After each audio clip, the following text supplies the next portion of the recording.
Now in the previous lecture we have we have learned how we can construct a PDF for WCWR.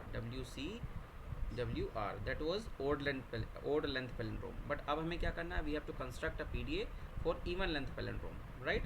और even length palindrome का मतलब क्या होगा कि आपके जो palindrome की लेंथ होनी चाहिए, it should be even, right? तो अब मेन चीज़ यहाँ पे ये आती है कि जब भी हम इवन लेंथ पैलिंड्रोम बनाएंगे तो इट विल बी NPDA.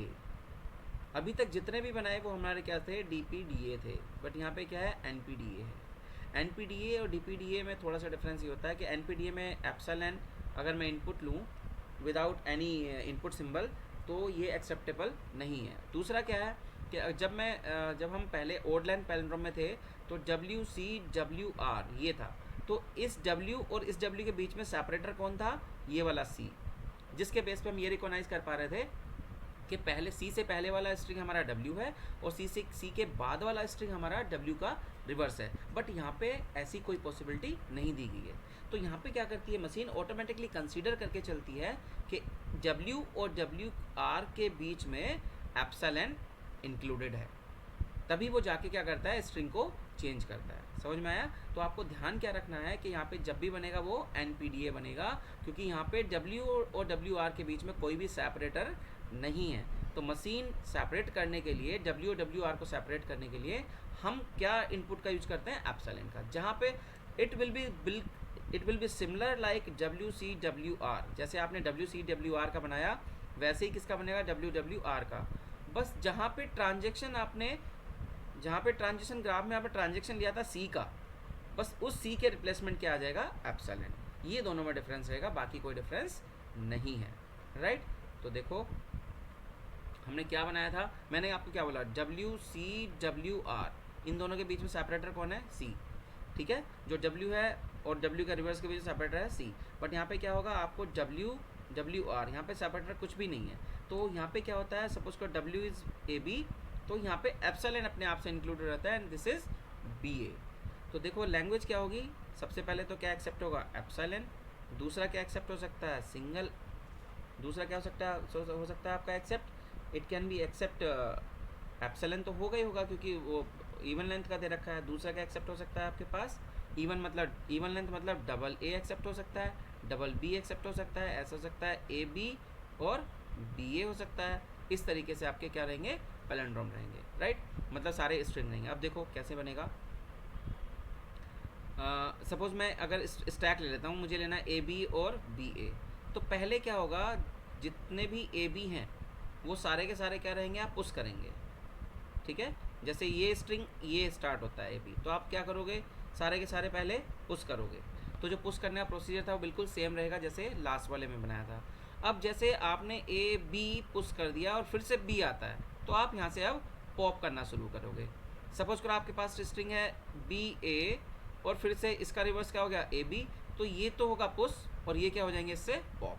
तो बट इनको सेपरेट मशीन जो करती है वो करती है नल ट्रांजिशन के बेस पे. तो देखो क्या होगा, हम डायग्राम बना लेते हैं सीधे सीधे. वी हैव Q0, पहले सारे A इनपुट किए, सिंगल A Z0, फिर क्या हो जाएगा AZ0, फिर क्या B इनपुट भी हो सकता है, टॉप सिंबल Z0, तो क्या हो जाएगा BZ0. फिर क्या हो सकता है, ऐसा भी हो सकता है इनपुट सिंबल A हो और टॉप सिंबल क्या हो, B हो, तो हम क्या करेंगे, AB, राइट? फिर ऐसा क्या हो सकता है, फिर हो सकता है इनपुट सिंबल A हो, टॉप सिंबल भी A हो, तो क्या हो जाएगा AA, input symbol B, top symbol B, तो क्या हो जाएगा BB, और ऐसा भी हो सकता है input symbol B, top symbol A, तो क्या हो जाएगा BA. अब जितने A और B आए थे वो आपने क्या कर दिया, सारे के सारे पुश कर दिए हैं. अब क्या होगा, ओड पैलिंड्रोम में तो C दिया था, बट यहाँ पे क्या करोगे आप, input symbol is epsilon, top symbol is Z0, उसको क्या रहने देंगे, Z0, क्योंकि एप्सिलॉन भी एक्सेप्ट होना चाहिए. And we will reach to state Q1, right? फिर क्या हो सकता है, input symbol is epsilon, top symbol is A को क्या रहने देंगे, A रहने देंगे, ठीक है? Input symbol is epsilon, top symbol is B को क्या रहने देंगे, B रहने देंगे. यहाँ पे जो मैंने प्रीवियस लेक्चर था ओड लेंथ पैलिंड्रोम और इवन लेंथ पैलिंड्रोम में केवल डिफरेंस है एप्सिलॉन का. वहाँ पे क्या था, C था, यहाँ पे क्या है, एप्सिलॉन. बाकी rest all will be same. अब उसके बाद क्या होगा, input symbol is A and top symbol is A, आप क्या करोगे, pop. Input symbol B, top symbol B, आप क्या करोगे, पॉप.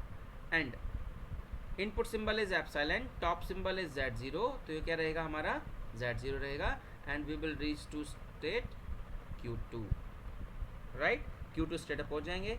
उसके बाद क्या होगा, this state will be our final state, ठीक है। तो this is the palindrome, this is the PDF for even length palindrome. तो ये आपको इस तरीके से ध्यान रखना है। इवन और ऑड लेंथ पैलिंड्रोम के क्वेश्चन बहुत ज़्यादा इंपॉर्टेंट है, ये अक्सर आपके एग्जाम में रिपीट होते हैं, राइट। तो ये हो गया। अगर आपको इसको बनाना है किसका, एम्प्टी स्टैक के थ्रू बनाना है, तो देखो क्या होगा, मैं सीधे सीधे बना देता हूँ Q0, ये क्या हो जाएगा AZ0 AZ0, फिर क्या हो जाएगा BZ0 BZ0, क्योंकि ये तो स्ट्रिंग ए से स्टार्ट हो गया B से, फिर A इनपुट टॉप B, तो B क्या हो जाएगा AB, फिर दूसरा हमने लिया क्या, input symbol A, top symbol is A, input symbol B, top symbol B BB, फिर क्या से input symbol A, input symbol B, top symbol A, तो क्या हो जाएगा BA। उसके बाद जैसे ही आपके पास input symbol epsilon, top symbol Z0, तो क्या रहेगा Z0, input symbol epsilon, input symbol क्या है epsilon, top symbol is A, तो A रहेगा, input symbol epsilon, top symbol B, तो B रहेगा, then we reach to Q1, और इसके बाद जितने भी A मिलेंगे वो A से पॉप हो जाएंगे, मतलब क्या होगा, जितने भी A इनपुट रहेंगे और टॉप सिंबल A रहेगा उसका एप्सिलॉन, जितने B रहेंगे B रहेगा उसका एप्सिलॉन, और input symbol epsilon, top symbol Z0, उसको भी क्या कर दोगे आप एप्सिलॉन। तो ये क्या हो गया आपका एम्प्टी स्टैक। ये तो था आपका फाइनल स्टेट के थ्रू, और ये क्या है आपका एम्प्टी स्टैक के थ्रू। आपको पता है फिर क्या लिखोगे कि PD इज डिफाइंड एज, आप वो सारी चीज़ें बताओगे, ट्रांजिशन फंक्शन लिखोगे, राइट, जैसे आपने प्रीवियस लेक्चर में देखा है।